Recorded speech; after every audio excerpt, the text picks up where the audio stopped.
Attention prayer. In the name of Allah, the Beneficent, the Merciful. All praise is due to Allah, the Lord of the worlds, the Beneficent, the Merciful. Master of the day of judgment in which we now live. Thee alone do we serve, and Thee alone do we beseech for help. O Allah, guide us on the right path, the path of those upon whom Thou hast bestowed favors, not the path of those upon whom Thy wrath is brought down, nor of those who go astray. Ameen. Please be seated, family. Bismillah ar-Rahman ar-Rahim. En el nombre de Allah, el benéfico, el misericordioso. In the name of Allah, the Beneficent, the Merciful. I bear witness that there is no God but Allah, and I bear witness that Muhammad is His messenger. I want to greet our family here this beautiful Sunday morning in the greeting words of peace. We say it in the ancient language of all of our forefathers, the language of Arabic. Assalamu alaikum. How are you all feeling? I too am feeling fine and honored and humbled to welcome the black man and woman of North America here to your home, Mosque Mariam, which is the National Center for the retraining and the re-education of the black man and woman of America and of the earth. So thank you for making a wise decision, all of us making a wise decision today, and being first and foremost thankful to Allah for allowing us to see another day, and then not making waste of that day.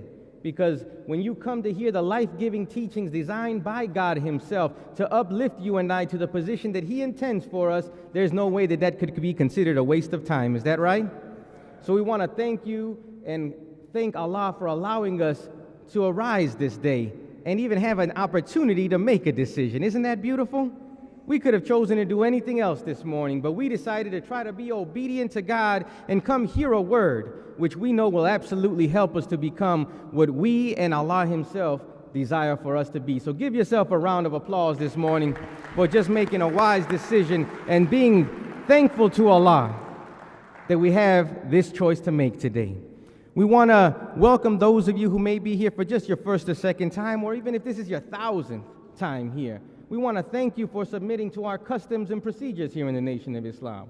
Those of you who are just here for your first and second time, you may not be familiar with our customs, but that's okay, and that's why we're going to just briefly explain some of them to you so that none of us misunderstand one another or are offended by that. Is that okay? Hopefully when you came to the door, there was either a beautiful brother or sister who greeted you, asked you to come forward, asked you how you were doing, greeted you with a smile, and then asked you to take everything out of your pockets and submit to a search procedure. Is that right? All of us submitted to that. None of that is with the intention of offending anyone. We want you to understand that if you've ever traveled before outside of this country, has anyone ever traveled to a foreign nation before? Did you have to go through what is called customs? Well, you're coming into the Nation of Islam. This is not a church. This is not just a mosque or temple. This is a nation which you are coming into. And coming out of a world where mayhem and violence and disorder is the order of the day. We want to make sure that nothing that we can harm one another or ourselves with come through the borders of the nation of peace. Is that right? So all of us are asked to submit to that search procedure, not because we want to offend one another, but we want to ensure that everyone has a level of peace and comfort, because you don't have to worry about what somebody may have in the room who's sitting next to you, all right? So we thank you all for submitting to that search procedure. Secondly, if you may have come with your mother, your daughter, your wife, your significant other, husband, boyfriend, friend, whatever it may be, maybe just a male or female friend who invited you, you notice that we're sitting separately from one another right now. Is that right? Now, I don't know what you may have thought coming into Islam or what you may have heard before, but it is not because we think that one is greater or lesser than the other. We know that the male and female are both reflections of the divinity of God. Is that right? But we also know that God in that divinity made us to be attracted to one another. Is that right? Well, you don't even have to bear witness. The fact that you and I are sitting here looking at one another bears witness to some male and some female at some point in the past were attracted to one another. Is that right? Or you and I wouldn't even be here today.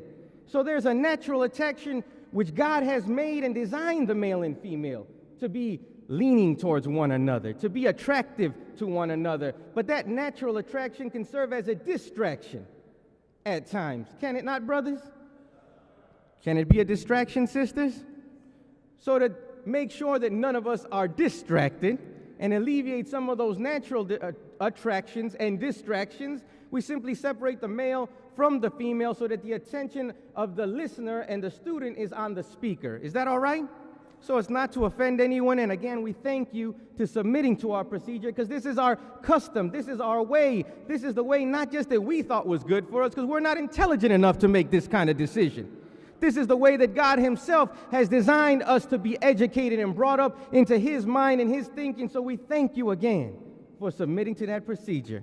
Lastly, before we go further into the program, I want to make sure I introduce to you, hopefully not for the first time, this periodical, or what's called a newspaper, The Final Call. Is everyone familiar with this?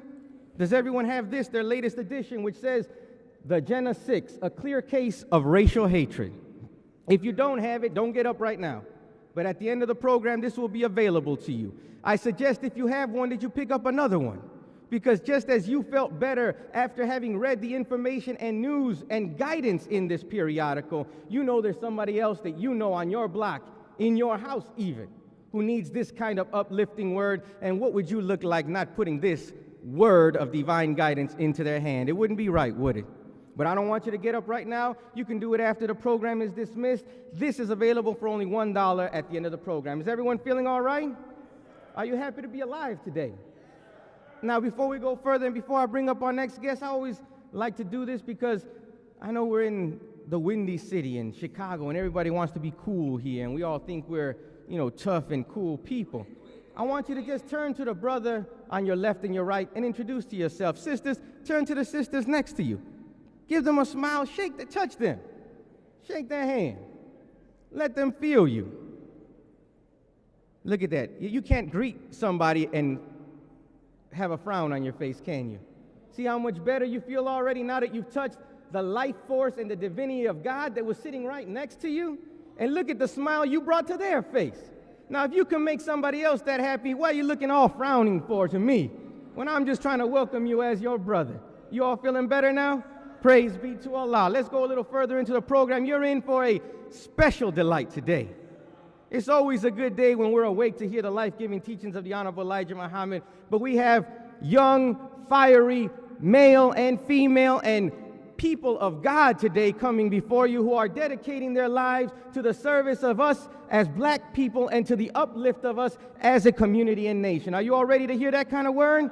Well, let's welcome our first speaker to the roster, and please greet him with a round of applause, Minister Marcus Muhammad.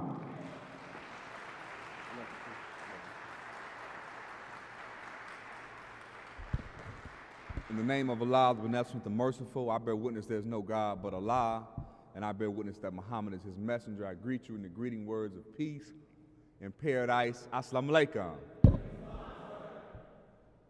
You look absolutely wonderful. All praises I do to Allah. As I sat and listened to Minister Abel Muhammad, let's give Minister Abel another round of applause.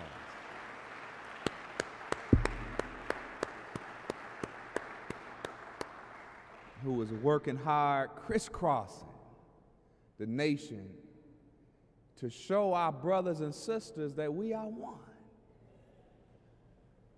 which is the teachings of the Most Honorable Elijah Muhammad.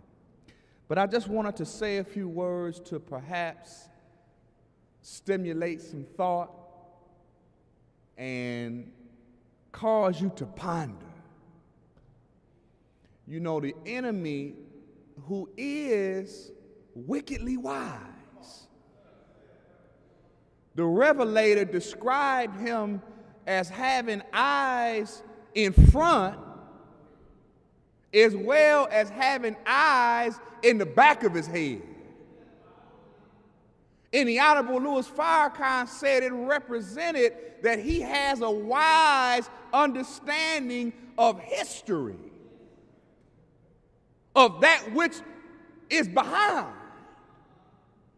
But having a wise understanding of history gives one a prudent understanding of the present and the future. I wish somebody was listening. So the enemy has always monitored, studied that which was coming from the womb of the black woman. Because like Herod was looking for the Messiah, with great intelligence. The enemy has always been looking and scathing the horizon to see what Messiah would come forth from the black man and woman. So any strong black man that was raised up amongst our people, the enemy didn't take no time to come down on him with 2 feet. Y'all right? So when Nat Turner, who they said had a Bible in one hand and a sword in the other, because he was a preacher, but he was looking at the gospel in the Old Testament from a different angle that made him want to say, I have to free and liberate my people. And the first time he attempted it, they got him. But he said the reason why he felt he was caught was because he didn't try to get more. Harriet Tubman, who was a sister, but she traveled with the heat. Is that right? Because she knew she was dealing with some scared to death slaves. And she freed approximately 319, but she said she could have freed thousands.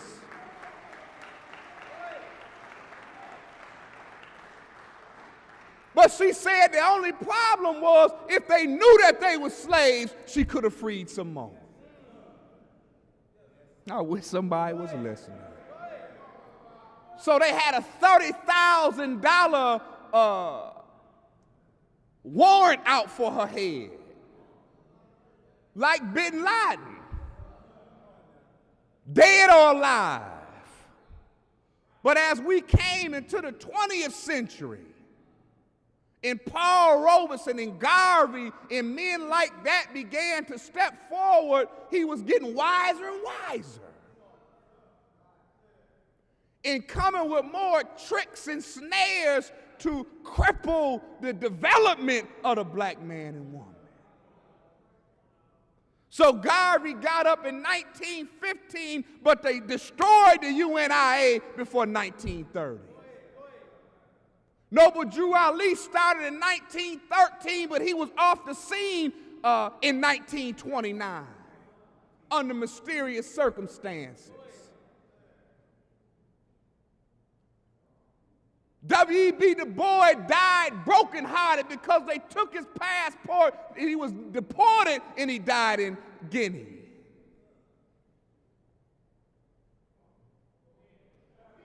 Dr. King, after he won the Nobel Peace Prize, became the man of the year, gave his innocuous I Have a Dream speech, and was declared the most dangerous Negro in America. By 1968, he was gone. Ali on the scene, floating like a butterfly, stinging like a bee. Now they want him to go to the army. Is that right? But the Honorable Elijah Muhammad, who the enemy could not touch. Think about that. Medgar Evers, they got off the scene. But here's a man who stood from the 30s to the 70s, preaching the most strongest truths. And as they say that Jesus is a revolutionary and that he would attract revolutionaries. So Larry Hoover, Jeff Ford, Tookie Williams, any black man with influence, with the ability to organize men, the enemy got to get him out of the way. Even Tupac and Biggie. I wish somebody was listening. You mind if I quote a few Biggie lyrics for you?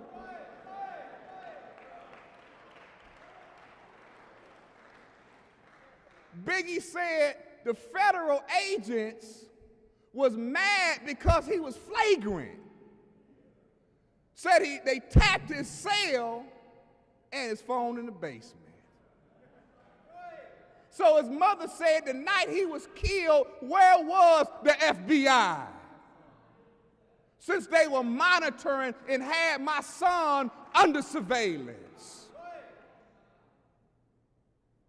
But the Honorable Louis Farrakhan, out of all of the great ones that we have had to stand up and preach and teach us, he's the last man standing. Is that right? And as the Bible says, touch not my anointed. Kiss the Son. Is that right? Because if you do something else to him, you got some serious problems on the way. All praise is due to Allah.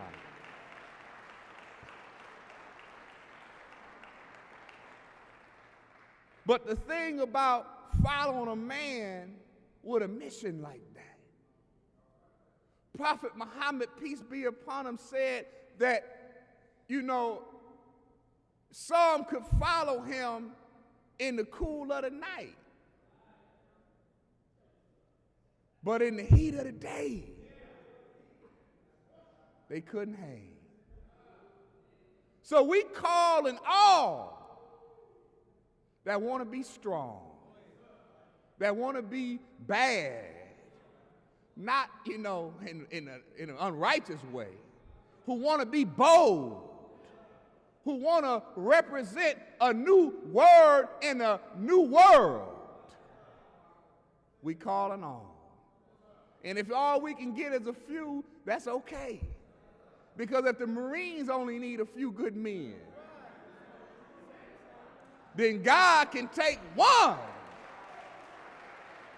and bring this enemy down. So the Honorable Elijah Muhammad, as we bring Minister Fontaine forward, he said, if just one believes, I'm going to say that again. He said, if just one is truly convicted to this word and to this truth, then the enemy can't win. And he got a standing army of the most technological weaponry that the world has ever seen. But David took down Goliath with one smooth stone. Is that right? And that was, the Honorable Elijah Muhammad said, Bismillah, which is in the name of Allah. So we got a wonderful, wonderful program for you today. We want to move it forward because our keynote is chomping at the bit. So let's receive with a warm round of applause, Brother Minister Fontaine Muhammad.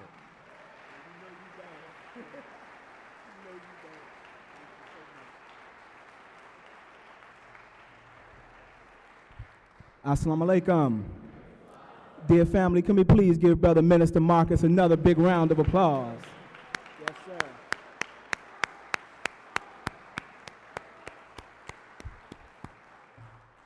In the name of Allah, the Beneficent, the Most Merciful, I'm very honored to bear witness that there is no God but Allah, and I bear witness that Muhammad is his messenger.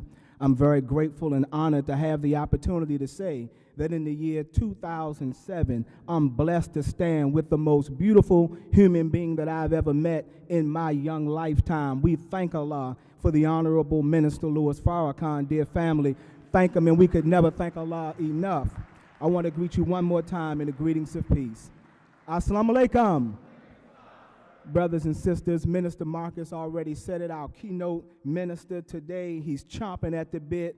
He's ready to come before you. Many of you know this young brother, but for those who don't, you are in for one of the greatest Sunday meetings of your lifetime. We have here at Mosque Mariam a very young, powerful, and beautiful brother. Many of you have heard him before. His name is Minister Nuri Muhammad, hailing from Indianapolis, Indiana, Muhammad Mosque number 74. You can give him a hand because he's going to do his work today. You're going to get fed at Mosque Mariam. Now, brothers and sisters, in my short introduction, I'm feeling real good this morning. I'm feeling good because what Minister Marcus and what Minister Abel shared with us, I'm honored to just simply bear witness. The Honorable Minister Louis Farrakhan is indeed the last man standing. He's the last man standing. I say that not because I just believe it. I say it because I'm a young witness bearer as one that he raised from death and has now given life. The enemy fears the Honorable Elijah Muhammad, and he fears his student because in these two men is the unadulterated spirit of the Almighty Creator himself. In their mouths, all praise is due to Allah. In these men's mouths are those words, that inspiration, that power, that spirit, that vision, that message that will raise a black man off of crack cocaine. In their mouths is a word that will take a sister out of prostitution and make her a woman, a mother, and a civilizer of her children. In the mouths of the Honorable Elijah Muhammad and the Honorable Minister Louis Farrakhan are the words of God that will take a gangbanger and make him into a man of repute and a man of great strength, character, and nobility. In the Honorable Elijah Muhammad and the Honorable Minister Louis Farrakhan are the words of truth that will take Satan's world all the way down and all the way out and bring into existence what we call the hereafter. Not a spooky hereafter, but a world here on earth, here in America, on earth after the powers of the wicked have been broken. There's nothing more dangerous, brother and sister, than an idea whose time has come. The enemy understands that in the Honorable Elijah Muhammad and his student now, can you imagine? You ain't dealing with the teacher face to face, although he's alive and well. But the teacher so masterful, so skillful, so divinely guided by the Creator that he raised a student as a representative of the wisdom and went away to get more wisdom, that when he returns, all power of the enemy will be broken completely. But you are in the hour with his student who is so masterful that now he has become a master, raising men and women all over America and throughout the world. I love when Minister Marcus said the last man standing, because when you think about it, there's not one human being on the earth today doing what your brother, the Honorable Minister Louis Farrakhan, is doing. Can you imagine this? Not one on the earth doing what he's doing. A man traveling the highways and byways of America with not as much as a penknife in his hand. But a man drawing crowds 10,000, 20,000, 30,000, 40,000, yea, even into the millions, not talking about sex and dance and foolishness and stupidity, not playing a song or beating the drum, but teaching the wisdom of God, raising a black man from death into life. So the scripture says, how can they know except they have a teacher? And how can they have a teacher except one be sent? Well, we're here, young men, young women, letting you know that a teacher is in fact in your midst, and a teacher who has no fear, no compromise with the enemy, and will do the job of the redemption of nearly 50 million black men, women, and children throughout America, and whose trumpet has grown so loudly, brother and sister, that he is literally speaking now for the poor and the oppressed all over the entire world. We thank Allah for the Honorable Elijah Muhammad and his valedictorian, the Honorable Minister Louis Farrakhan. That's why you're here this morning, to be raised from one level to another. Are y'all all right? Now, brother and sister, you're looking at a young brother who loves this truth. I love this truth because before I heard this truth, I had nothing and was about nothing. But in the name of Almighty God and the Honorable Elijah Muhammad and the Honorable Minister Louis Farrakhan, we have something to say of value today. The young man that I'm about to bring before you, he's only 32 years of age. Now think about what I'm saying. He's a 32-year-old young man, looks like a 22-year young man, and he's been in Indianapolis, Indiana, blazing this trumpet for 10 long years. You know what you were doing at the age of 22, is that right? We weren't blazing for the most part. no trump of the truth. We were on something totally and completely different. But we thank Allah for Islam. For Islam comes to you and I after everything else has failed us. We've tried church, we've been there, we've done that. We love God, we love Jesus, but we need some discipline. We can't be in the church shaking and dancing and bumping and grinding in the name of God and expect to raise a black man strung out like we are from the conditions that we are in. We ain't knocking the church, but you know exactly what I'm saying. You can't get this type of black man up without a strong truth and a strong man bold enough to speak that truth. And can you imagine that the Honorable Minister Louis Farrakhan, a man who stood in 1977 to rebuild the work of a broken nation of Islam, has now 120 mosques and study groups throughout America and throughout the world, raising up young men to represent this bold, uncompromising wisdom in a world gone mad. So when you see the Honorable Minister Louis Farrakhan, you should really open up your mind and open up your heart and ask the question, how is he able to do it when so many others that Minister Marcus mentioned they tried but were unsuccessful in the ultimate aim of raising an entire people? We ain't the easiest people to raise, brother and sister. We've been destroyed. But you see the work coming to life. You see our people waking up. And those who won't wake up from a word, we're going to wake up from something else. But today, you will hear a word that I promise you will raise you up from one level to another. When you leave Mosque Mariam, I'm going to come back with Minister Nuri at the end and ask you the question. How do you feel right now as opposed to the way you felt when the doors opened at 10 a.m.? And I guarantee you that this young fireball minister will have awakened your mind, will have awakened your heart, will have lifted your spirit, will have removed your burdens, and will have given you a light-giving teaching that will take you from one level to another. So here we are at Mosque Mariam, ready to receive a beautiful young man, 32 years of age, speaking sometimes 2 and 3 times a day in Indiana and all up and down the Midwest. I want you to help me to receive a young man who traveled, I believe, nearly 5 to 6 hours to share a word with us at Mosque Mariam. We just want you to give him your ear, give him your attention, give him your mind for just 1 hour and a half, and your condition will grow up and down. You will not be the same when you leave Mosque Mariam. I want you to know that the word that we're speaking today is available to you 24 hours a day and 7 days a week.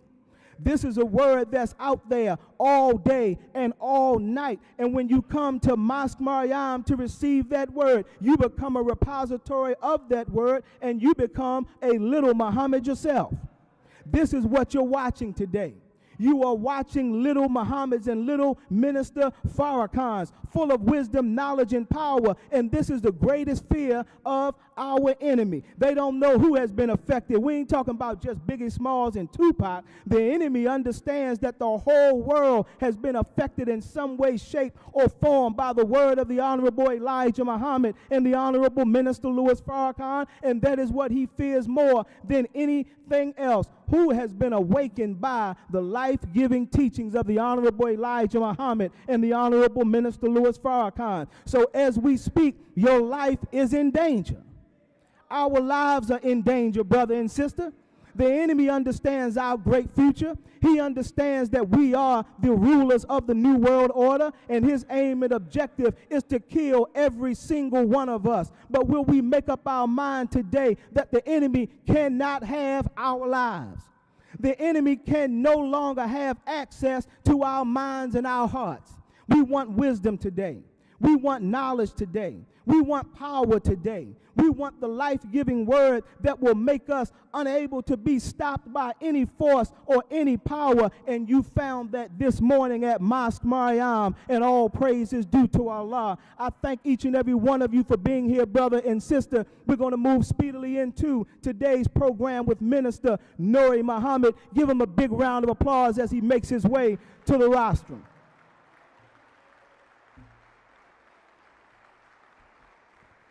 He'll be here in just a moment. I don't want to take over his program. Then I'm going to be in trouble. But brother and sister, while he's making his way, I don't want to just start trying to go into nothing because I know it's not my day, and we as ministers, we can be selfish. We'll just get to teaching a keynote, and it ain't my keynote. So I want my brother to have his opportunity to do what he's here to do.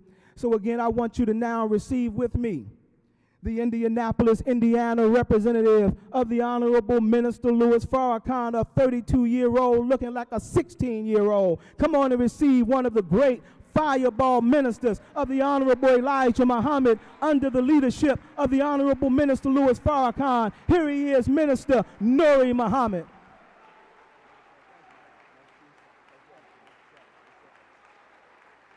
Assalamu alaikum, family. Thank you, brothers and sisters. Thank you, family. In the name of Allah, the Beneficent, the Merciful, who came in the person of Master W. Farad Muhammad, we are forever thankful to him for his messenger, Messiah, the exalted Christ, the most honorable Elijah Muhammad. And we're thankful in this hour for the one who sits in his seat, a divine leader, a divine teacher, and a divine guide to them, the Honorable Minister Louis Farrakhan. I'd like to thank Almighty God, Allah, not just for the master, the messenger, and the minister, but I would like to thank Allah for all of the Muslims that strive hard in Allah's way to keep the flag from hitting the ground. All praise is due to Allah. Every now and then your hand might get a little slippery. It might dip down and get real close to touching the earth. But when you look over at your brother and sister, when they smile and you frown, and you smile because they smile. When you get weak but they strong, you get strength from their strength. And you grab the flag of Islam with a firm grip and straighten your back up and lift it back high above your head, and we will never let that flag hit the ground. All praises are due to Allah. I thank Allah for my big brother and mentor in the ministry, Minister Ishmael Muhammad, and the great work and example that he is doing here in Chicago and all over our nation. I thank Allah for him and everything that he does and shall do in the future, and the great example that he has set for me. I also thank Allah, in addition to the master, the messenger, the minister, the Muslims, Minister Ishmael. I thank Allah for our Sister National Captain Aisha Muhammad, the National Secretary, our Regional Captain, and all of the laborers and all of the lieutenants and all of the squad leaders and all of those who hold posts, and y'all know what I'm talking about. It takes a lot to make a nation do what it do. And in the nation of Islam, we are different than the United States of America. We are, bar none, an independent nation. We don't necessarily have gold like they have in Saudi Arabia. We don't necessarily, or oil like they have in Saudi Arabia, or gold like they have in South Africa. Other nations might have more nuclear power than what we have. But we have something in our nation that Saudi Arabia, Kenya, South Africa, or China can't boast about. And that's a visit from God in person and the divine revelation revealed by Master Farad Muhammad. All praises are due to Allah. Well, in that sense, we are a nation that is trying to build while the white man's world is being maintained. It takes much more work to build a thing than it does to maintain a thing. When you are maintaining the world, you can be on the clock for 8 hours and only do 2 hours of work. But when you are building a nation, you have to be on the clock for 2 hours, but do 8 hours worth of work in them 2 hours when you're striving to build a nation. So I thank Allah for all of the workers, all of the staff, all of the helpers, and all of the believers that strive to keep our headquarters the head of our nation. Brothers and sisters, we wanted to take on a subject today titled Godhood. As we have moved across the nation and to mosques and different schools and universities, churches, even in some synagogues, we have found that the biggest and the most universal spiritual impediment of our people is not that we don't believe in God or Jesus, or it's not that we don't believe in Allah and Muhammad. And even in our nation, it's not that we don't believe in Master Farad Muhammad the Most Honorable Elijah Muhammad or the Honorable Louis Farrakhan. But what we find as the universal epidemic among all of us as a people on a spiritual level is that we lack belief in ourselves. So Master Farad Muhammad is the all-wise, the all-powerful, the true, and the living God. We bear witness to that. The Honorable Elijah Muhammad, we stand firmly and say that he is the exalted Christ. And we stand on top of the world and chant to the masses of our people that the Honorable Louis Farrakhan is the baddest, the boldest, the wisest, the most courageous black man walking the face of the planet Earth. But when we get finished with all of that, all praise is due to Allah. When we get finished with all of that, how do we define ourselves in the line of divine? How do we see ourselves and the power that we have the ability to exhibit? So the Honorable Louis Farrakhan has caused us to see and to understand that this struggle for poor self-worth, this lack of self-esteem, this blind to the knowledge of self, that this is an effect that has come from a cause. He said to us in the torchlight of America that the best way that civilization is inherited or passed on is through sayings and through songs. Didn't he say that? So when you listen to music, you are listening to the universal language of a people. And when you listen to the everyday sayings of a people, then you have a mirror to the way that mind thinks of that nation.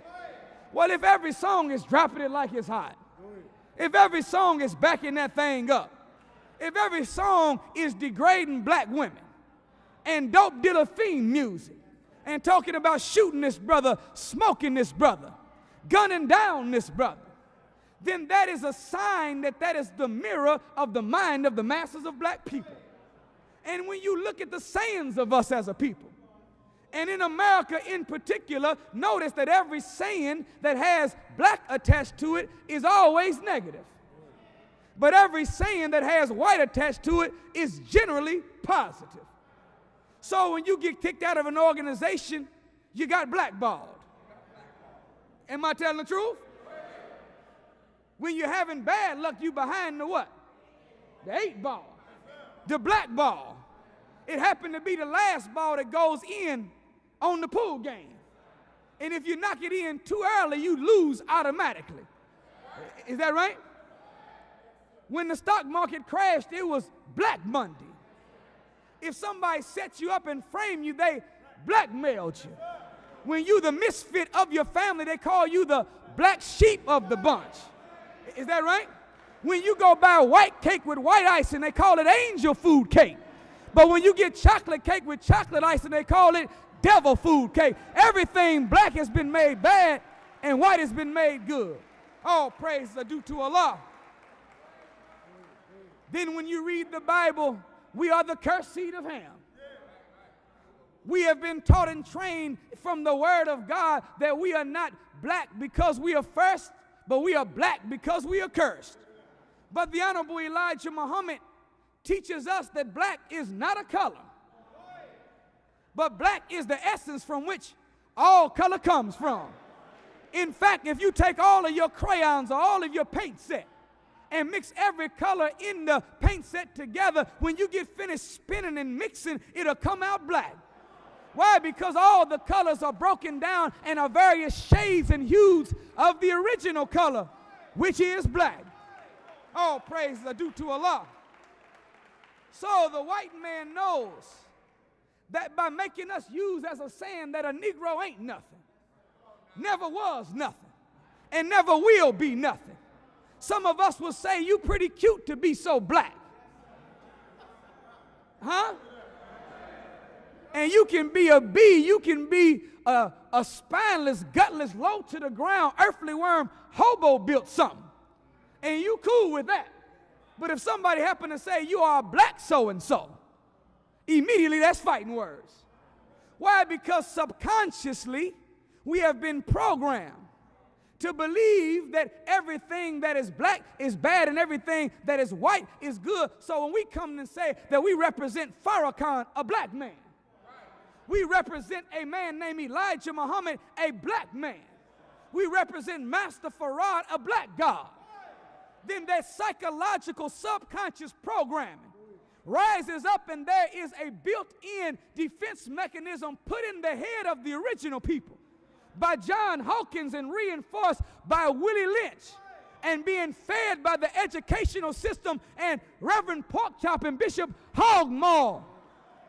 And everything in this world feeds the fact that black can't be great. Black can't be divine. So when it comes time for us to be taught, to be led, to be guided, we are looking for a blonde-haired, blue-eyed white man to float out of the sky and lead and teach and guide us. When there's a Jesus that has popped up already from the midst of black people, and his name is the most honorable Elijah Muhammad. All praises are due to Allah. All praise is due to Allah. The Honorable Elijah Muhammad asked us the question, who is the original man? Didn't he? And the answer was, the original man is the Asiatic black man. He's the maker.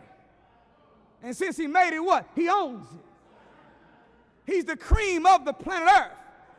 And he's the God of the universe. Well, when you look at that, he's showing that everything came from you and me. Science came from the black mind. Mathematics came from black people. In fact, every person on the planet is a byproduct of a black man and a black woman. If there was no black man and black woman, you couldn't have a red man. You couldn't have a brown man.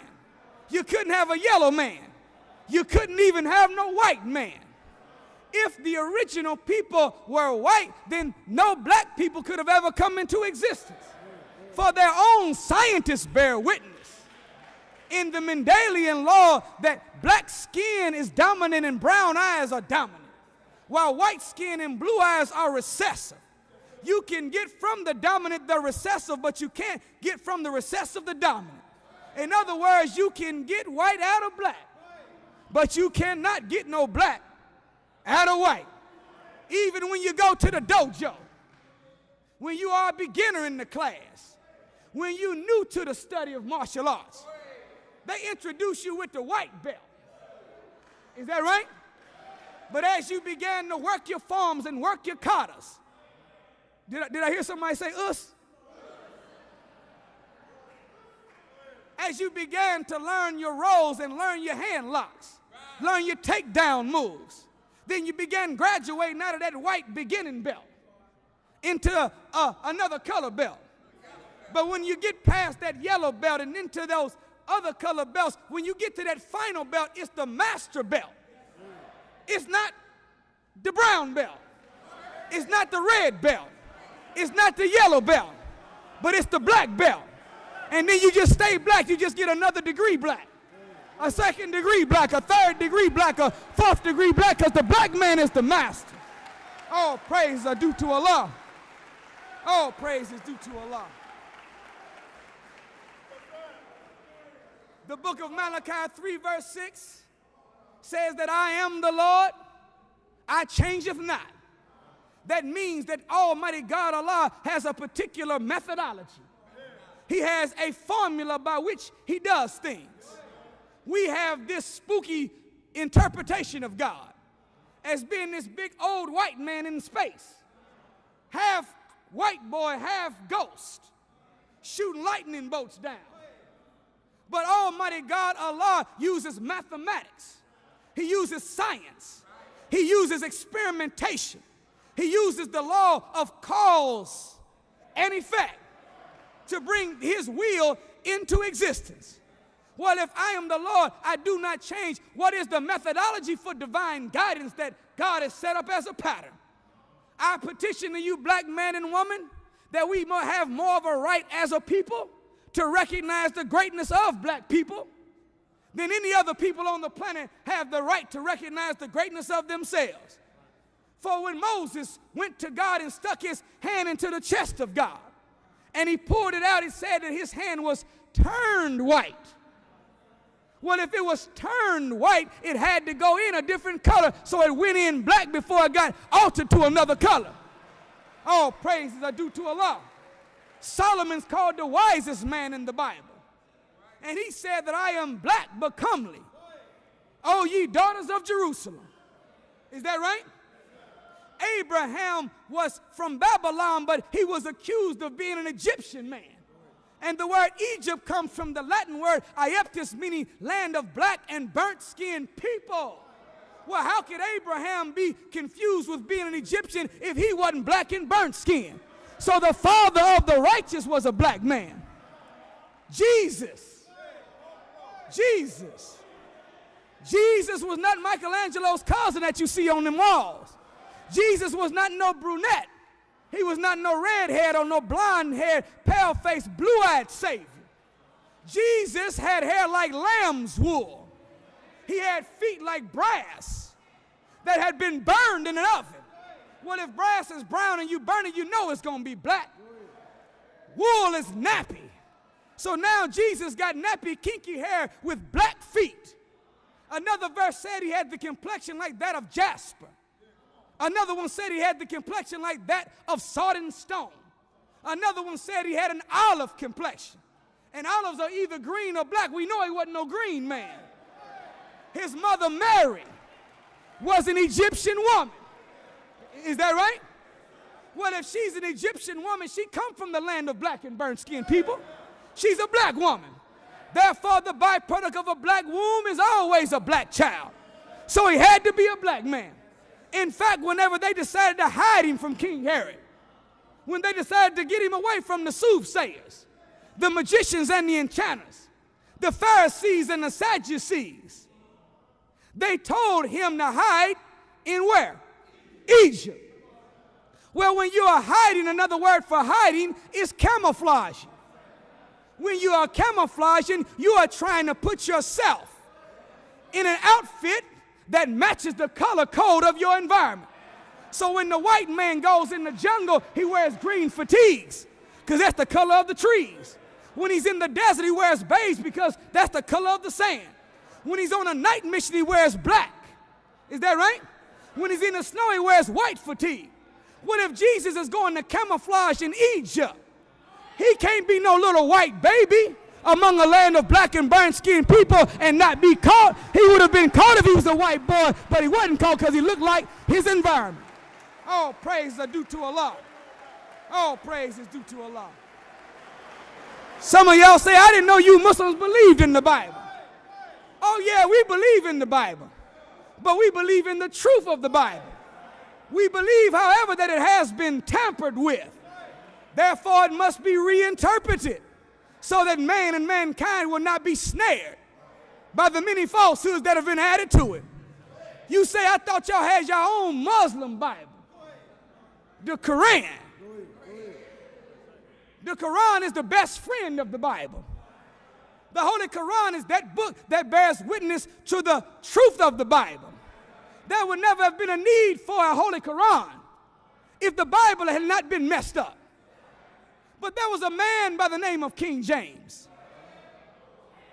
Did you hear what I just said? On the first page of the Bible, it says that this is the Holy Bible. Proper, except the spelling of holy is wrong. They should have put an E in front of the Y because it got plenty of holes in it. But it said this Bible has been translated from what? Former translations. The law of translation that we learned in kindergarten was when we all sat in a circle and the teacher said that there was a red dog and a pink cat that stood on a blue moon.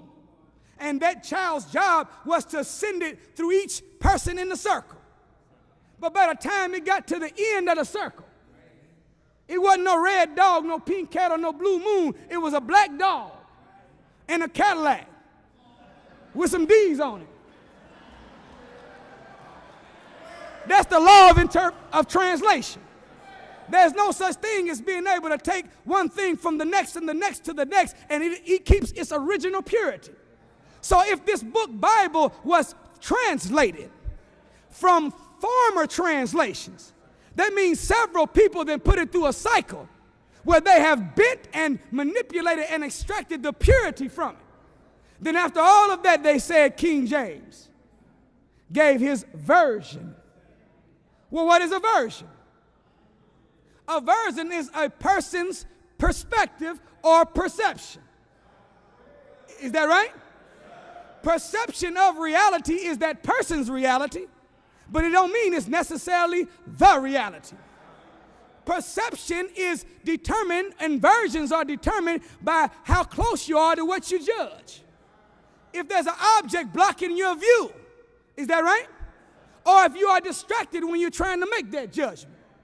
Well, if you and me are looking at a car accident, but I'm 100 feet further from it than you are, you're going to have a better version of the accident than me.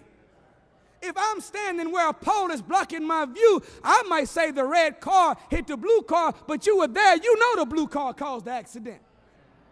Well, just as it is with a physical law, the Honorable Elijah Muhammad said all physical laws have a spiritual counterpart. Is that right? So if someone was given a version of something physical and they are far away with an object blocking their view, then they would not give a good version of that. Well, what distance is King James from the Word of God? What type of life did he live that might be blocking his view of seeing the revelation of God properly? We found out a little something about King James. You all right? King James was a homosexual. King James had intercourse with his own biological mother. In fact, Queen Elizabeth had issued what was called a 100-year plan. Her goal was to kidnap black people from Africa, transport them to America, make them into slaves. She didn't even live to be 100 years of age, so you know she wasn't the queen. But somebody finished the job, didn't they? If they didn't, we wouldn't even be here right now talking. We are the bearer of witness that the 100-year plan was complete. Well, King James, the same one that translated the Bible, came right after Queen Elizabeth. So he was the fulfiller of the slave trade. Y'all not hearing me? So we landed in Jamestown, Virginia. We came up the James River, named after King James. Is that right? So now you got a man that had intercourse with his own mama, a homosexual, and a slave trader, giving you and me the version of a translated interpretation of the Word of God. I wouldn't trust that man to even work the cash register at my gas station, let alone to interpret the Word of God. All praises are due to Allah. All praises are due to Allah. So right now, Jesus has been used as a marketing tool. Oh, yes, he is. The white man is pimping Jesus like Nike pimped Michael Jordan. They seen a man that knew how to fly. They seen a man that knew how to perform miracles on a basketball court, that knew how to make a whole team better just off of his skill level. So Nike was struggling. Nike was losing money. Nike needed a marketing tool. So they researched in the NBA and found a man that could work miracles on a basketball court. And they took Michael Jordan and took his logo and pulled their logo off. You didn't hear me. But even though there wasn't no swoosh on it no more, it still was made by the same Nike. Is that right? And as time went on, they began to sell this Jumpman shoe, this Jordan shoe, for $100, $125, $175, now over $200. And after they got people to like Jordans, they snuck the swoosh back in. And now they have been charging us $200 and $300 sometime for a $5 pair of shoes. Well, the same way Nike was falling apart And they used Jordan as a miracle worker on the court, a marketing tool to regenerate their business. That's the way the white man did white supremacy. He used Jesus as a marketing tool and got everybody thinking Jesus and Jesus and Jesus. But behind Jesus was not Nike, but white supremacy, where they were programming the black mind to think less of themselves. All praise are due to Allah. All praise is due to Allah. So, the Honorable Louis Farrakhan said that there's nothing that we can't accomplish. Is that right? But in order for us to bring something into existence, we have to have will. Truth? Then he said to us that desire is food for that will. Right? Well, what is a food for desire? In order for you to have desire that produces will, you have to have a goal. And in order for you to make something or someone a goal, you have to find something in common with what you're looking at. So the white man knew that taking all of the original black prophets and painting them white, all the angels painting them white, all the disciples painting them white, and the Son of God painting him white, that we would begin to look at this image, and since we didn't have nothing in common, we couldn't compare. And if we can't compare, we can't set no goal. If we have no goal, we have no desire. And if we have no desire, we don't have no will. And if we don't have no will, we can't bring it into existence. So now you got people beating tambourines, foaming at the mouth, jumping over benches, falling all out, looking up, believing in a mystery God, worshiping Jesus instead of bearing witness to Jesus, because we've been psychologically programmed that, wait a minute. All right, Jesus, Son of God, he's white. Okay, if he's the Son of God and he's white, logic circuits kick in. If he's the Son of God and he's white and God is his Father, then God must be white too. And if God is good and God is love and God is white and I am black, that means I'm opposite of white, opposite of good, opposite of love. I'm opposite of God. Maybe I am of the cursed seed. So even though we bear witness to Allah, to Muhammad, God, Jesus, Master Farad Muhammad, the messenger and the minister, we're finding it difficult to bear witness to the power within our own selves. Are y'all all right? This is why they're so afraid of Farrakhan. This is why the primary target of the U.S. government is the Honorable Louis Farrakhan. The ultimate aim of this world is to kill the messenger of God.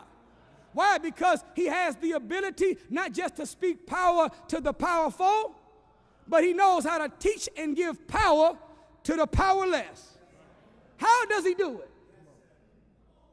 He teaches us that every time you look at a black man or woman, you're looking at God. Is that right?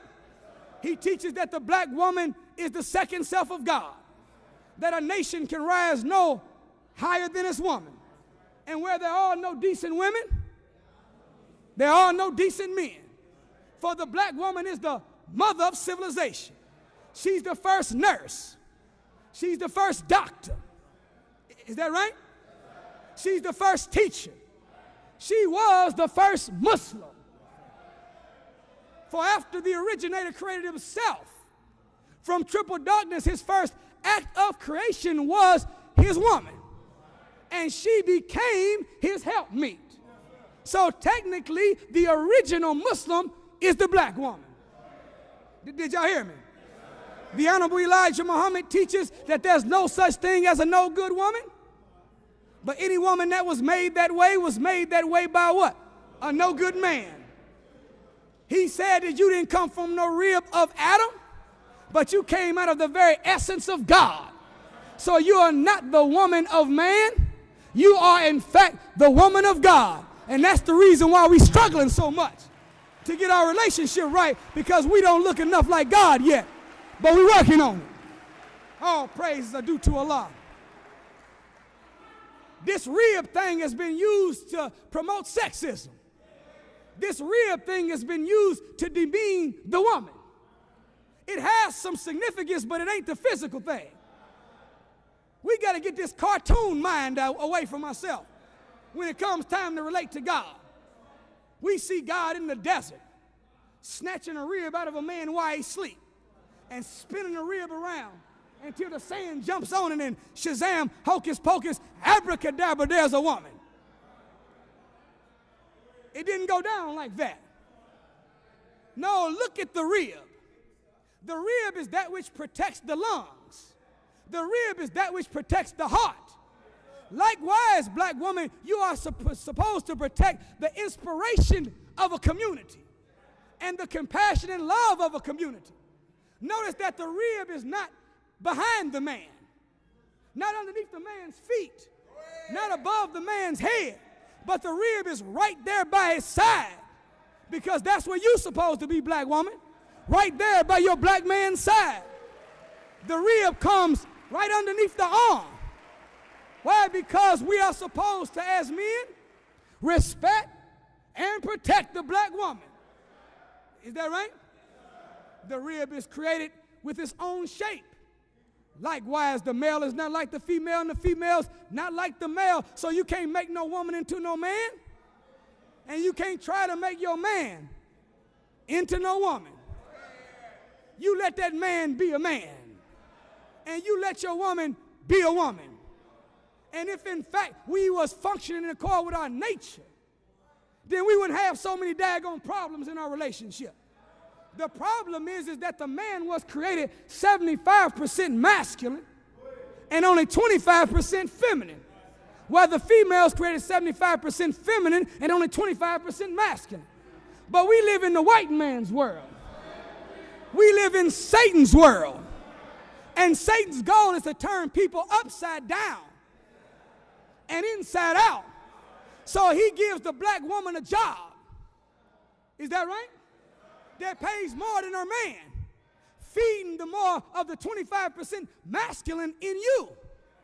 Is that right?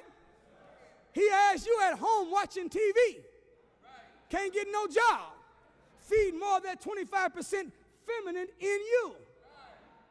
Y'all ain't hearing me. So you got people walking around talking about, I don't know what it is, I feel like I'm a man in a woman's body. God didn't make no freaks. God didn't make no lesbians. God didn't make no faggots. The white man made lesbians and freaks and faggots out of black people by a diametrically opposed civilization. All praise is due to Allah. Let me tell y'all something, brothers and sisters. Black people ain't in the condition that we in for no reason at all. White folks don't have more because they smarter than black people. How you gonna get smarter than a pyramid builder? The white man don't have more than us because he worked harder than we've worked. How you gonna outwork a slave? Let me tell you what happened. We are on a real life monopoly board in the hells of North America. But instead of there being a wheelbarrow and a thimble and a hat, there's the black man, the brown man, the red man, yellow man, and white man. But we came to the real life board of monopoly and didn't nobody give us our money. We didn't get no 40 acres and a mule. We didn't get no stocks and bonds. We didn't inherit no property or no real estate. So every nation comes to the table with their 2 500s. Y'all don't remember monopoly? They 2 100s. They 4 56, 20s, 5 10s, 5s, and 1s. Is that right? So as they move around the board, they have the option to buy or at least rent. But what if you start the game like we started in 1865? What if you start the game with nothing? Then you can't buy and you can't rent. So you can't even live on the board. So black people have been living outside the board. And that's welfare. That's hustling dope. And since we've been living outside the board, we've been going to jail. Going directly to jail. We haven't passed go and we ain't collected our $200, but it ain't because they worked harder or because they smarter. It's because the world is the way that it is. All praise is due to Allah.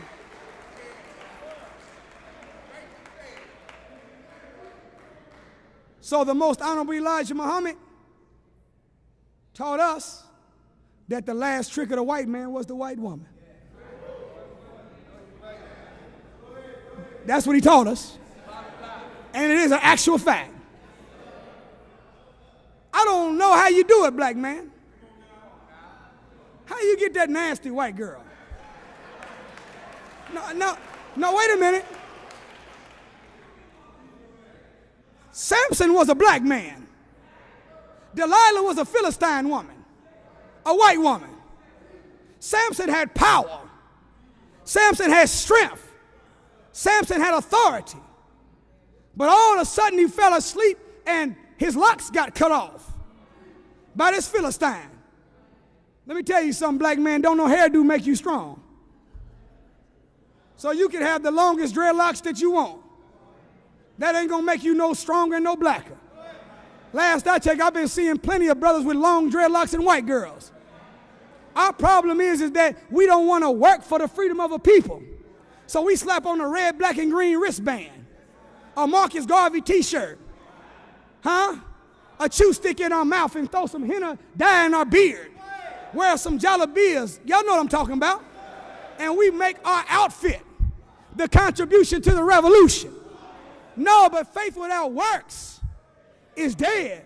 Be ye not just hearers of the word, but get up and be doers of the word. Stop wearing the outfit and start wearing the infit, and let's build a nation for ourselves. All praise is due to Allah.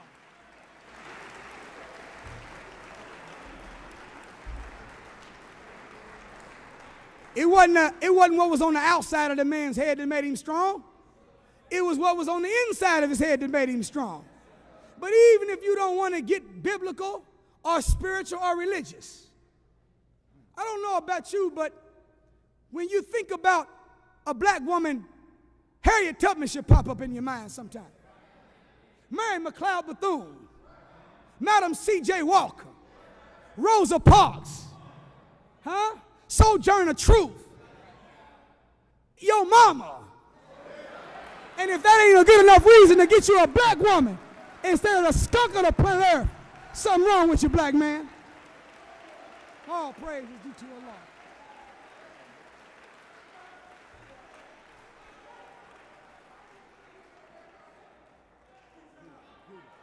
The black woman is the most beautiful woman on the planet. If you ever seen a cute white girl, you only call her that because she looked like a black woman. Well, why settle for the margarine when you can get the butter?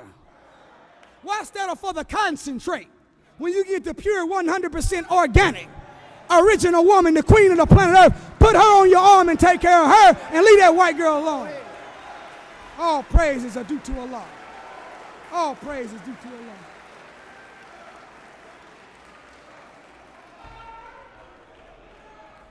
You didn't pick that white girl because you loved her.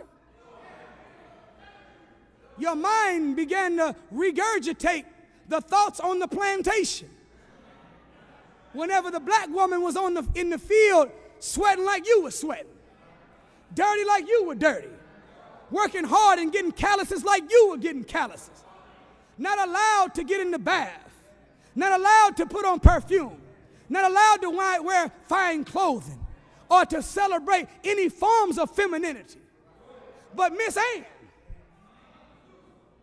Ann was getting massages, foot rubs, perfumed up, fine dresses, her hair done, strolling past, and you began to develop an inordinate respect for the white woman. So now we get a white girl thinking that we're getting closer to the master. And that's the last trophy I need, is to actually get me a white girl. No, leave that white girl alone. In closing, family, the Honorable Elijah Muhammad again said, for every physical law, there's a spiritual counterpart. Is that right? So when you look at the dreadlocks on the outside of the head, that's a sign of knowledge inside of the head. Is that right? Well, when he said the last trick of the white man would be the white woman, he wasn't just talking about the white girls, but there's a dope on the market right now. that used to be affectionately called the white girl. And now I'm being rekindled in the music as the white girl. Am I telling the truth? Could it be that the last trick of the white man wasn't just his physical woman, but there's also a spiritual female he put in the black community too? That can do what Delilah did to Samson to the black man and woman of America? Crack cocaine is destroying black people. Got us watching the news ticker, concerned with some weapons of mass destruction 9,000 miles away. Got us worrying about Al-Qaeda. We really need to be concerned with some weapons of mass deception in America. And our enemy ain't never been no Al-Qaeda. It's always been Al-Cracker for the last 400 years we've been in the hells of North America. So, all praise is due to Allah. So, crack cocaine is a biological weapon. It is a chemical weapon used on black people. That's the reason why black people that smoke it and white people that smoke it have different results. White man hit the pipe, keep his job, keep his house, keep his family together. Might even still be the soccer coach. Black man take one hit, lose his job, lose his wife, lose his mama, lose his car. Is that right?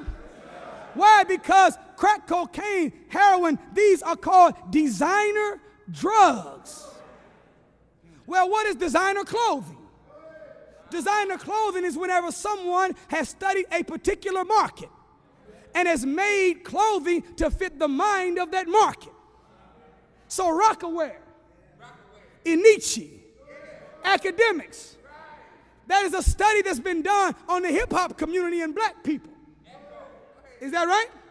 Because they figure black people would wear it.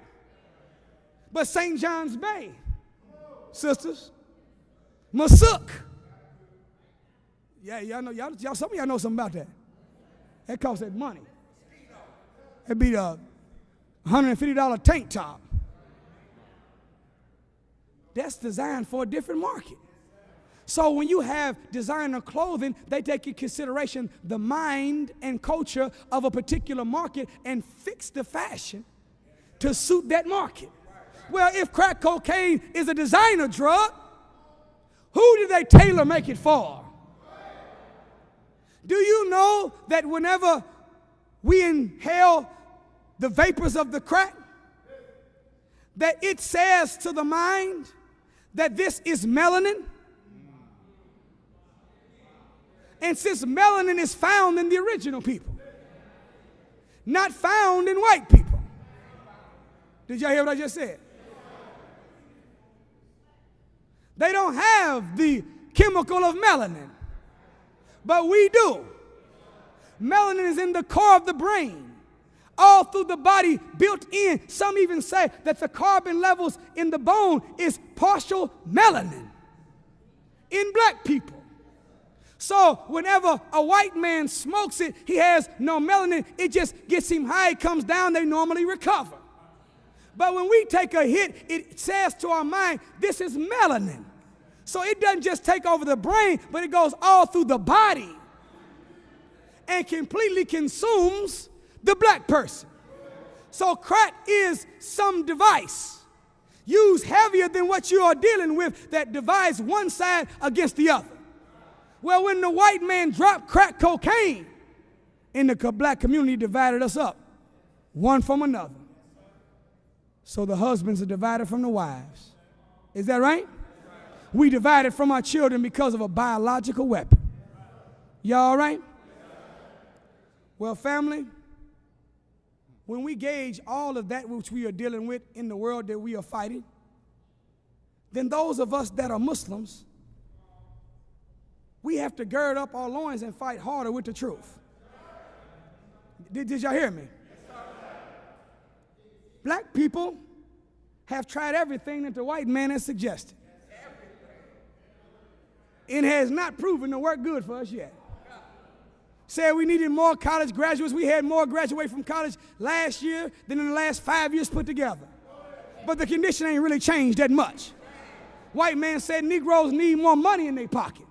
Well, we brought in $697 billion last year, meaning that we have more money than Mexico and only $3 billion shy of the whole country of Spain. But Spain has their own airport. Spain has their own system of commerce. Spain has their own government. Spain has their own systems of education. But we don't own nothing and only got $3 billion less.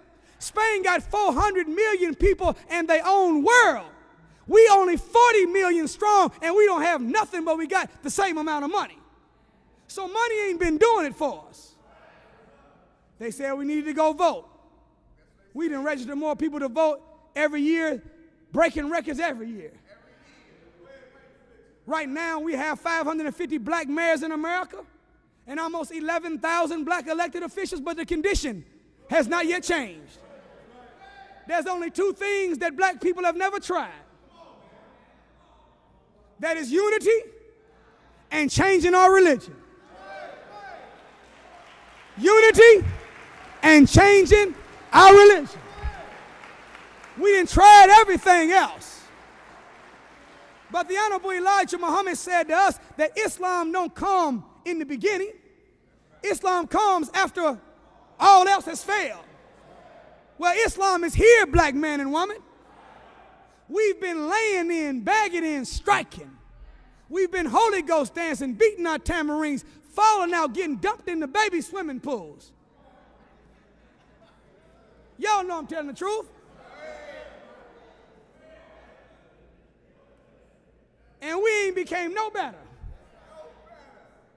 Only difference between us before we got baptized and after we got baptized is we started off a dry Negro and came out a cold and wet Negro. But still was Negroes after being dipped 3 times in the baby swimming pool. Jesus said to the world that I was baptized in water, but ye shall be baptized in the Spirit. So the real baptism ain't being dunked in the back of the church 3 times in no little water. Spiritually, you're supposed to dip your mind into some knowledge, some wisdom, and in some understanding. And if you do that, then now you are involved in the circumcision of the heart. That's what you call being brainwashed in the truest sense of the word. Well, brothers and sisters, whenever the slave traders kidnapped us, transported us on the ships, we met up with another group of white people called slave makers. Is that right? The slave trader was not the same as the slave maker, and the slave maker was not the same as the slave master. Maybe that's why in the story of the Masonic Lodge of Hiram Abiff, there's the Jubilo, Jubilah, and the Jubileum. Maybe that was the slave trader, the slave maker, and the slave master. And since the Quran says that the Jews are responsible for the murder of all the prophets, I wonder why the 3 names start off Jubilo, Jubilah, and Jubileum, and it just so happened that the Jews owned the slave ships that brought us to America. They gave the Englishmen the property called body, and they took the land. You didn't hear what I just said? So they loaned them ships transporting us so they could have the human cargo, while they took the land that they had kidnapped us from. And in the land there was rubies, silver, there was gold. So now the Jews of America, they're Rubystein, Silverstein, Goldsmith. And when you want to buy your rubies, your diamonds, your gold, you go to a jewelry store. Maybe it's a coincidence. Maybe it's just a coincidence. But when we got here, after the slave trader kidnapped us, brought us 9,000 miles from our original land, we met someone called slave makers. The slave makers' job was to mill the black man and woman down. Why you use the term milling? Because the same way they mill wheat flour and convert it into bleached white flour is the same process that they use to break the black man down into a Negro. We came to America, we were gods. We came to America, we were goddesses. We came to America, we were kings, we were queens. We were rulers. So the white man had to murder all of the adults so that even though we had no books, even though we had no temples no more, even though we didn't have access to any mystery schools, it was a chance that grandmama and granddaddy and father and mother might pass on the great rich legacy of our ancestry. So kill off the adults, spare the children, raise them in the way I want them to be raised. Y'all ain't hear what I'm saying? And since the greatest attribute of the human being is adaptability, they have seen that if you take a frog and drop it in a pot of boiling water, the shock will make it jump out immediately. But if you put that same frog in a pot of lukewarm water and gradually increase the heat underneath it, then that frog won't leave, it will die inside of the pot. So by taking the child and killing off the adult, they eliminated the shock of our new arrival in the hells of America. And they gradually introduced the young as a baby, as a child, into the intense heat of the fire of the hells of America.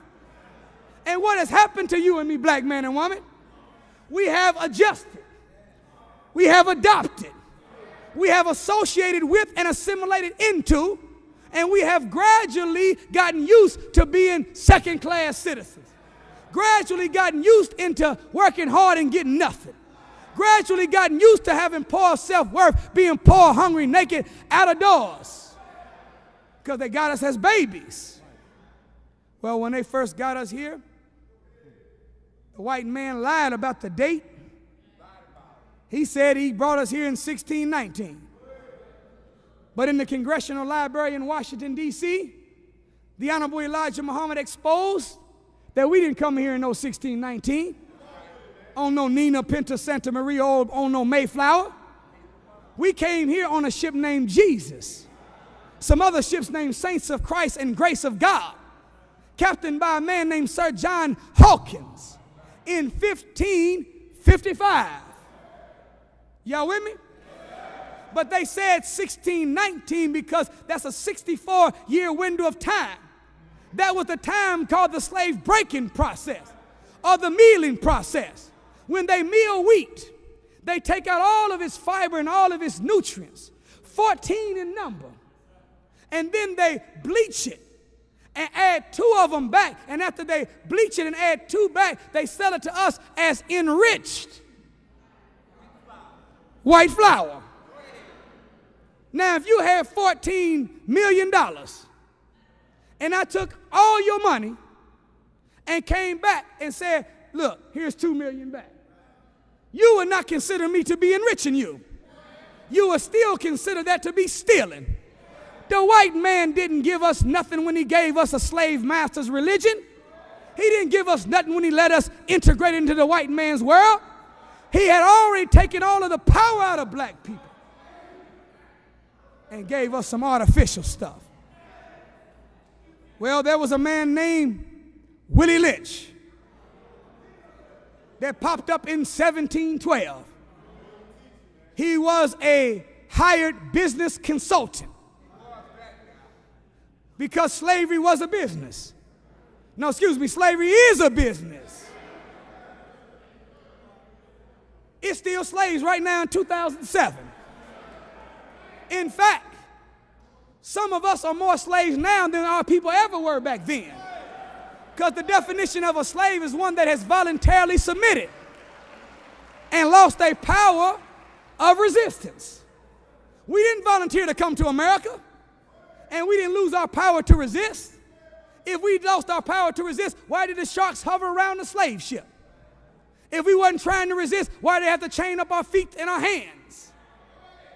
No, you chain up feet because somebody might kick you or run with them. You chain hands because somebody might build or might punch you with them. That means that we had the power of resistance. Well, after they realized that black people didn't necessarily have the will anymore to run or kick, the will anymore to build or fight, then they took the shackles off the hands and the feet because they knew they already had shackles on our minds. And today, right now, we don't have no chains on our feet. Do we? We don't have no shackles on our hands, but we got them on our brains. In fact, most black people are in love with automobiles. Ain't that something? Now, back on the plantation, whenever they wanted to keep slaves in check, they used something called whips. I don't think y'all heard what I just said. When they wanted to keep slaves in check, they used something called whips. And now we affectionately call cars whips. And the same way that they used the cat of nine tails back then on that rebellious Negro, they are now using Escalades and Range Rovers and Benzes and Phantoms to control Negroes right now. Because all it takes is for you and me to ride in a good car and we can think something of ourselves. And as long as we think something of ourselves because of the jewelry we got on or the outfit we wear or the car that we riding in, then we don't see a need to build the real power in our own being and develop some substance of self. So it's a trick, black man and woman. All praises are due to Allah. I ain't saying there's nothing wrong with getting no money. Now get you some money, but stay moral. Ain't nothing wrong with having no finance, but make sure you got more faith than you have finance. Ain't nothing wrong with having the dollar, but make sure you put Allah before the dollar. And as long as you do that, you can get all the money that you want, but make sure Allah is first, foremost, and primary in everything we do. All praise is due to Allah. Willie Lynch, when he was hired in 1712, he said, "Gentlemen, I sit at the bank of the James River, named after our glorious and illustrious King James, whose version of the Bible we cherish." You didn't hear what he just said. This is a slave maker saying that King James was his glorious and illustrious king, and he loved his translation of the Bible. Something to think about. He said to them that he has noticed the hanging of people, the stench of a slave, and you are losing valuable property and messing up your economics. He said, I have in my bag a foolproof method by which you can use for the control of your slaves. It has worked for me on my modest plantation in the West Indies, and I'm sure it will work for you. Any one of you can do it. Your overseers can do it. Even your children can run the program. Y'all all right? He said, I have outlined a number of differences among the slaves, and I make them bigger than what they really are. Y'all hear me?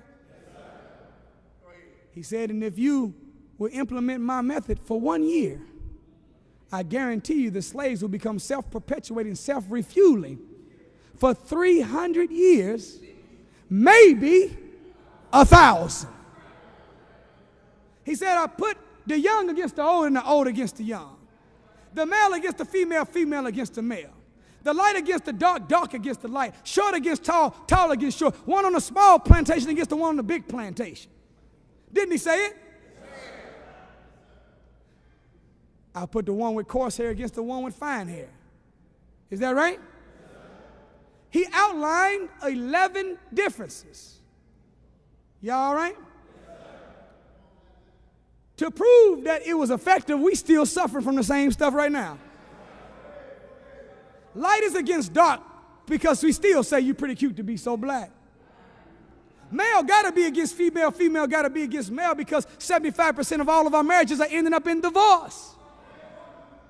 Small plantation against a big plantation. If you got what's called a good job and somebody working fast food, you think that you're better than that brother and sister.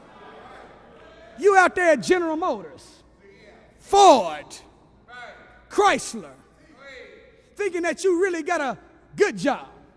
Ain't no good job. The only good job is the job that you provide for your own self, working in accord with your own vision. That's the only good job in this world. All praise is due to Allah. Notice that they call General Motors, Ford, Chrysler, we call them good jobs, but they call them plants. Plantation. Plant is an abbreviation for plantation. So just because you're a Negro working at General Motors don't make you no better than the Negro working at the Burger King drive-thru. But that's what Willie Lynch imposed on us. 11 different divisions. He said it would produce 300 years of perpetual disunity among us. 1712 plus 300 is 2012. We're still in the first 300. Well, if 11 divisions will produce 300 years of perpetual disunity, that means that each division has a time factor of putting Negroes on remote control. Bluetooth technology, wireless Negro. Did you hear me? A push button Negro. That means that they actually don't have to be there to get you to do what they want you to do. They can be in the satellite, send a signal. And by Bluetooth, wireless technology, and remote control, they can make Negroes do what they want them to do. Each division produces approximately 27 years, 3 months, and 7 days of disunity or remote control Negro. So if 11 produces 300, all it takes is for there to be 36 new labels that we adopt as a people, that we consider ourselves to produce 1,000 years of perpetual disunity. Are y'all still with me? So now we done gone from just being short and tall, light and dark, male and female. Now we Baptist and Pentecostal. Now we Sunni and we Shiite. Now we Hebrew Israelite, now we Jews. Now we Crips, now we Bloods. Now we Vice Lords, now we traveling Vice Lord. Now we insane Vice Lords. Now we civilized Vice Lord. Now we BGD, now we GD, now we just BD. We cuz, we blood. We east side, we west side. We from the Black Firefighters Union. We the black lawyers, we the black medical, so forth. And we've got so many new labels that we take more pride in than what Allah gave us from the womb of our mother. Because I'm going to tell you something, whether you're a firefighter, whether you're a police officer, whether you think you're safe in the white man's army, whether you are a Christian or a Muslim or a Jew, when the white man make a move on the black community, he don't care whether you read the Quran or the Bible, you a Negro in his ass, and he going to deal with us all the same. All praise is due to Allah. Well, if the white man is going to attack us as one, then we are obligated to defend ourselves as one people. And then after we defend ourselves against our open enemy, we can go into private closed doors and work out ideologies and philosophies and belief systems and persuasion. But right now, all hands need to be on deck. Black people are dying from AIDS, dying from suicide, dying from homicide, dying from crack cocaine, dying from heroin, dying from gang violence. The hell with your label and your title. We got to come together and fight like hell against our open enemy. All praise is due to Allah.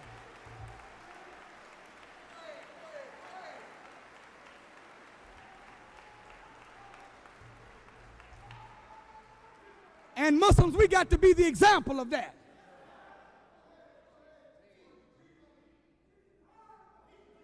Standing together as a solid wall, ranged in ranks,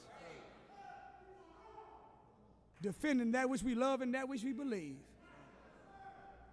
And we got to grow and mature to our belief in Allah, His messenger, and the minister, and even learn how to believe in ourselves. Because if we only believe in Allah and the messenger and the minister and don't believe in ourselves and our community, what you gonna do whenever they not on the scene? Physically like we used to. No, but we on the scene still. And we should see Farrakhan in every sister. Farrakhan in every brother. We should see the messenger in every brother and every sister. we should see Master Farad Muhammad walking inside of all of us. And when we see each other like that, and we listen to the same music with our brother in the car that we would listen to if Master Farad Muhammad was riding with us. When we shake our brother's hand, we shake our brother's hand with the same respect that we would shake Master Farad Muhammad's hand with. Whenever our sister's in trouble, our brother's in trouble, we rush to their aid like God is in trouble. Then at that point, we were standing together as a solid wall, not disunited, able to defend off our enemy. But if we don't stand together in unity and bond ourselves like we should, the enemy's working on us right now, nation. The Holy Quran says we're going to stand as a solid wall. Is that right? Well, what makes a wall? A wall is made up of individual bricks that are bound together by mortar on all its sides that holds each brick together to form one solid wall. And that wall's job is to protect something more valuable than itself. Is that right? Well, if we are believers to be ranged together in ranks as a solid wall, then we are bricks, individual bricks. But we are bound together by mortar. What is our mortar? Everything in creation has an adhesive that keeps it together, don't it? When you want to put metal together, you got to solder it. When you want to put wood together, there's glue specially for wood. There's a special adhesive made for the rubber that takes in consideration the nature of everything. Well, word is bond. Bond is another word for adhesive, mortar. So our word is our adhesive. And if we tell the truth to one another, and we bear witness to the truth that came from God, then by us bearing witness to God's truth and make sure we tell our truth, then we are providing the proper mortar between each brick that will make us stand together as a solid wall. Because the enemy desires us, that he might sift us as wheat. Well, whenever an enemy is coming to get something behind the wall, he's going to test the weak points in the wall. Is that right? He's going to involve himself in a reconnaissance mission where he's going to secretly be tapping on different areas of the wall to see where the weakest point is at. Is that right? And if he comes to tap on you and we shake a little bit, we break a little bit, he don't attack, he just remembers that spot. If he sees a group of brothers and sisters that hang out with one another, that are engaged in gossip or slack talk or slander, that are always looking to criticize leadership, that want justice for everybody else but mercy for themselves, then he's tapping on you to see if he can find a weak point in the wall. And when he finds that weak point in the wall, guess what he do? He says, when he strategizes, all right, that little area right there, that group of people, those are the ones we're going to attack. Because that's the weakest point in the wall. We'll bust through that and get to Islam and get to the messenger that's behind that solid wall. But what if we stand together ranged in ranks as a solid wall? That means it ain't no slack talking. Ain't no gossiping. Ain't no backbiting. Ain't no hating going on. Ain't no envy. Ain't no jealousy. Ain't no, what, am I saying something wrong? Ain't nobody tripping because she cuter than you, or she slimmer than you, or because he got a little more money than you have, or because he sold you a little bit better, or he teach you a little bit better. No, when we get to that point where we love each other's success more than we love our own success, when I like to see you riding better than I ride, I want to see you with more than I have. I want to see you smarter than I am, more powerful than I am. I want to see you lose that weight, black woman. I want to see you get yourself together, black man. I want to see your relationships restored, black family. And when we smile more for other people's progress, we are strengthening the mortar between each brick. Therefore, we can stand together as a solid wall. And when the enemy make his move on us, I don't know about y'all, but I've been waiting ever since I came in the nation for the opportunity to retaliate on this dang old white man for the hell that he gave you and me and my people and our ancestors. I love self-improvement, prayer, studying, and fasting. But the Quran prescribes only 3 things: prayer, fasting, and retaliation. So just like prayer and fasting, we know that there's some spiritual, physical benefits. I'm telling you, it's going to be some spiritual and physical benefits when we finally get that opportunity to deal grill to grill, toe to toe, blow for blow with our enemy that's been giving us hell for the last 400 years. All praise is due to Allah. And I'm going to tell you something. If you didn't come from the fight, you're in the wrong spot. Because Muhammad don't raise nothing weak, nothing fast, nothing loose, and nothing cheap. I'm going to tell you something, black man, if you don't want to rumble with this enemy, you in the wrong place. Because Muhammad don't raise no punks, no sissies, no faggots, and no chumps. Muhammad make men. All praises are due to Allah. And when that day come,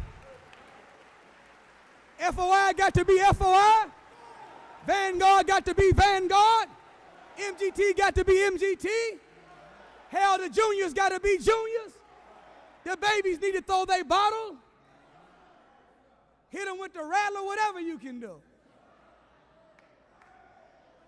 But you and I should be looking forward, licking our lips and rubbing our hands for the opportunity to turn our training into a reality. And finally, once and for last, in Allah's name and in the name of the Messenger and the Honorable Louis Farrakhan, overcome this enemy once and for all and establish the kingdom of Islam in the name of Master Farad Muhammad. Thank you, family, for listening. I greet you in peace. Assalamu alaikum. All praise is due to Allah. Thank you, family. All praise is due to Allah. Thank you. All praise is due to Allah. Thank you, family. All praises are due to Allah.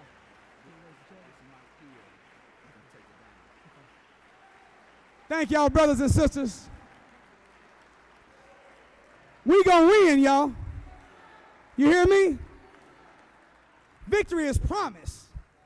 All we gotta do is be willing to swing. And Allah gonna bless us to land flush. Are y'all all right?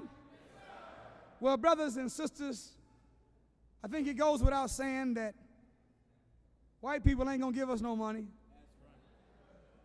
What? No, we're gonna have to finance our own freedom. Is that right? This portion of the meeting is just as important as the teaching part. I'm gonna tell you something. The enemy is monitoring us, and as you've seen now, you can get on the internet and go almost in somebody's house. Google. Well, he's watching and he's mad to see the new people come to the mosque for the first time. Is that right? Well, if the devil's mad, then we should be so glad. Because he's going to miss some souls that he thought he had.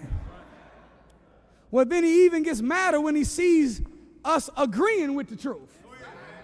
He like, man. Next thing you know, he's going to see us give some money to the truth and then agree to study the truth and become better tomorrow than what we are today. That's nail in a coffin for him. So this time of raising charity gives you and me an opportunity to make our word bond.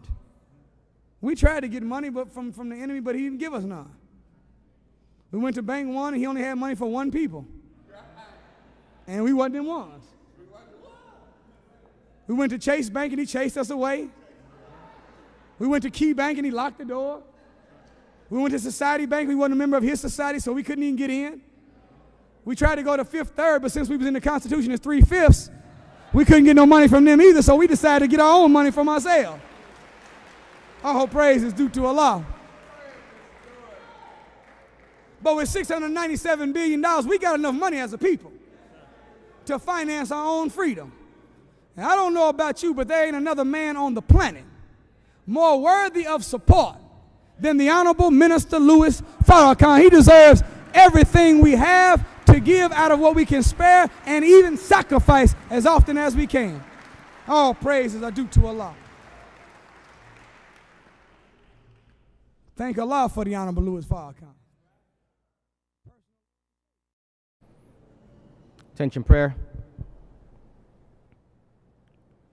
In the name of Allah, the Beneficent, the Merciful. All praise is due to Allah, the Lord of the worlds, the Beneficent, the Merciful. Master of the day of judgment in which we now live. Thee alone do we serve, and Thee alone do we beseech for help. O Allah, guide us on the right path, the path of those upon whom Thou hast bestowed favors, not the path of those upon whom Thy wrath is brought down, nor of those who go astray. Ameen. Please be seated, family.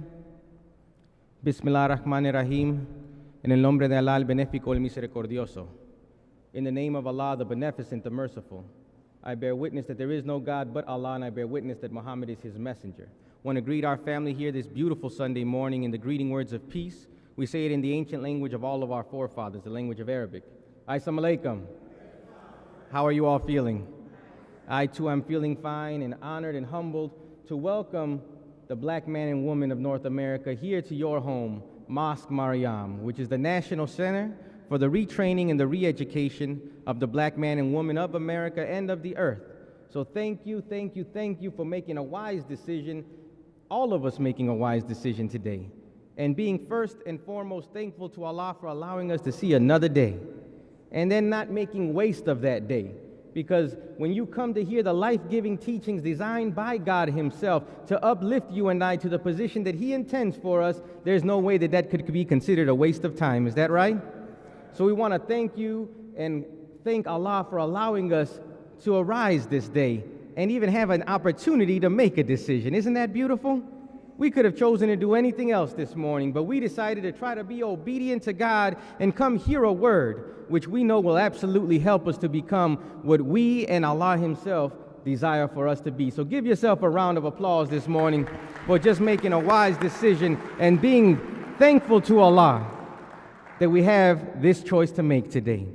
We want to welcome those of you who may be here for just your first or second time, or even if this is your 1,000th time here. We want to thank you for submitting to our customs and procedures here in the Nation of Islam.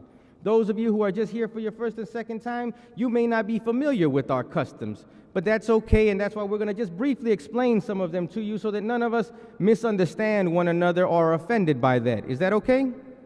Hopefully when you came to the door, there was either a beautiful brother or sister who greeted you, asked you to come forward, asked you how you were doing, greeted you with a smile, and then asked you to take everything out of your pocket. Into the program, want to make sure I introduce to you, hopefully not for the first time, this periodical, or what's called a newspaper, The Final Call. Is everyone familiar with this?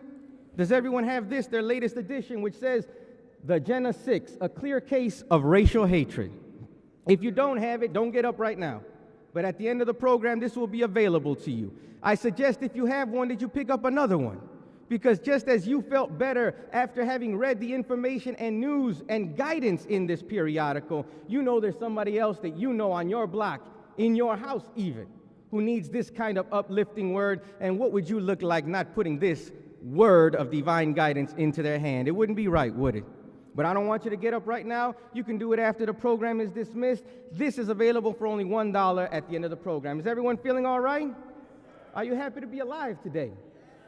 Now, before we go further and before I bring up our next guest, I always like to do this because I know we're in the Windy City in Chicago and everybody wants to be cool here and we all think we're, tough and cool people. I want you to just turn to the brother on your left and your right and introduce to yourself. Sisters, turn to the sisters next to you. Give them a smile, touch them. Shake their hand. Let them feel you. Look at that. You can't greet somebody and have a frown on your face, can you? See how much better you feel already now that you've touched the life force and the divinity of God that was sitting right next to you? And look at the smile you brought to their face. Now, if you can make somebody else that happy, why are you looking all frowning for to me when I'm just trying to welcome you as your brother? You all feeling better now? Praise be to Allah. Let's go a little further into the program. You're in for a special delight today.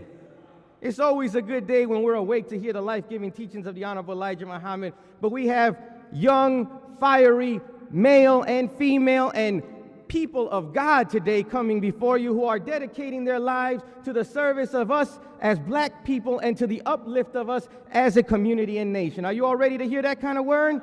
Well, let's welcome our first speaker to the roster, and please greet him with a round of applause, Minister Marcus Muhammad.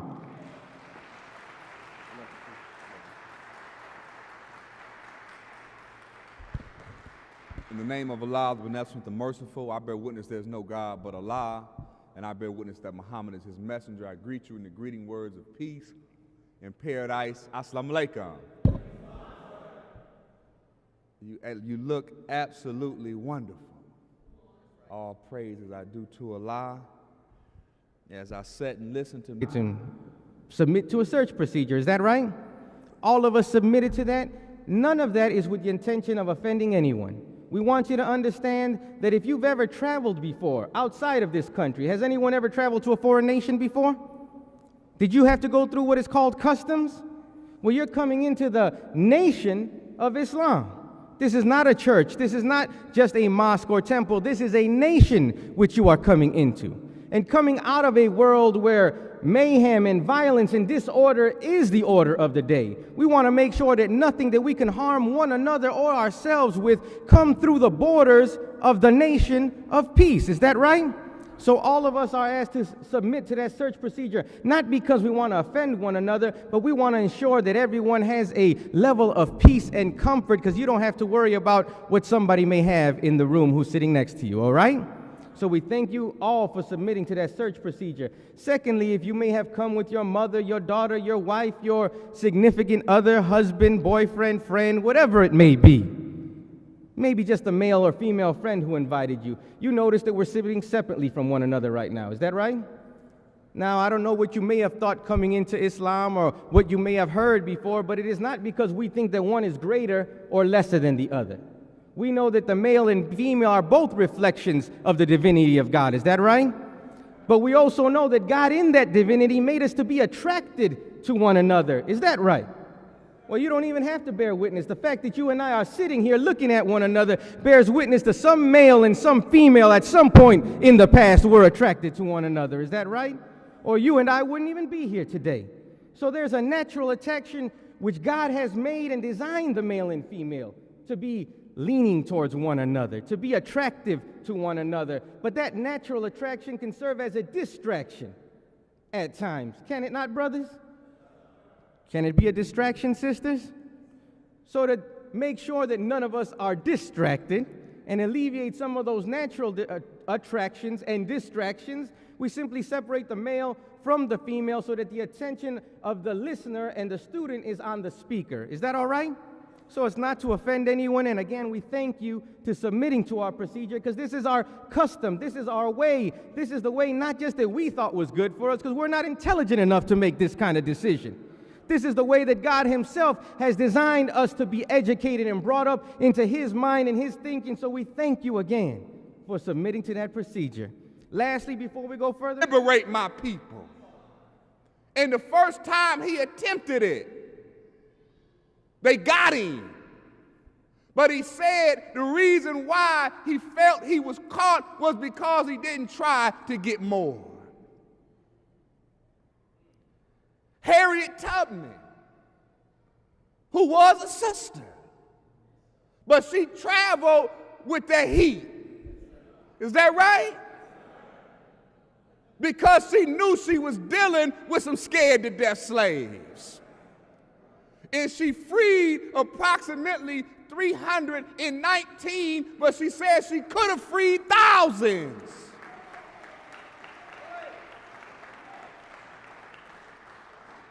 But she said the only problem was if they knew that they were slaves, she could have freed some more. I wish somebody was listening. So they had a $30,000 warrant out for her head, like Bin Laden, dead or alive. But as we came into the 20th century, and Paul Robeson and Garvey and men like that began to step forward, he was getting wiser and wiser, and coming with more tricks and snares to cripple the development of the black man and woman. So Garvey got up in 1915, but they destroyed the UNIA before 1930. Noble Drew Ali started in 1913, but he was off the scene in 1929 under mysterious circumstances. W.E.B. Du Bois died brokenhearted because they took his passport and he was deported and he died in Guinea.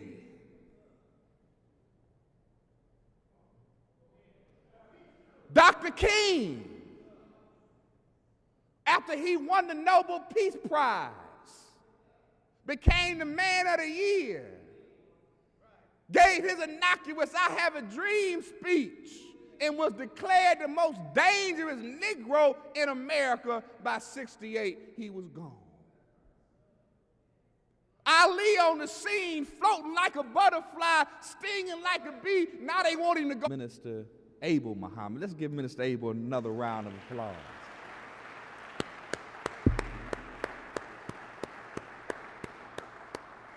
Who was working hard, crisscrossing the nation to show our brothers and sisters that we are one, which is the teachings of the Most Honorable Elijah Muhammad. But I just wanted to say a few words to perhaps stimulate some thought and cause you to ponder. You know, the enemy, who is wickedly wise, the Revelator described him as having eyes in front as well as having eyes in the back of his head. And the Honorable Louis Farrakhan said it represented that he has a wise understanding of history, of that which is behind. But having a wise understanding of history gives one a prudent understanding of the present and the future. I wish somebody was listening. So the enemy has always monitored, studied that which was coming from the womb of the black woman. Because like Herod was looking for the Messiah with great intelligence, the enemy has always been looking and scathing the horizon to see what Messiah would come forth from the black man and woman. So any strong black man that was raised up amongst our people, the enemy didn't take no time to come down on him with 2 feet. Y'all right? So when Nat Turner, who they said had a Bible in one hand and a sword in the other, because he was a preacher, but he was looking at the gospel in the Old Testament from a different angle, that made him want to say, I have to free and live.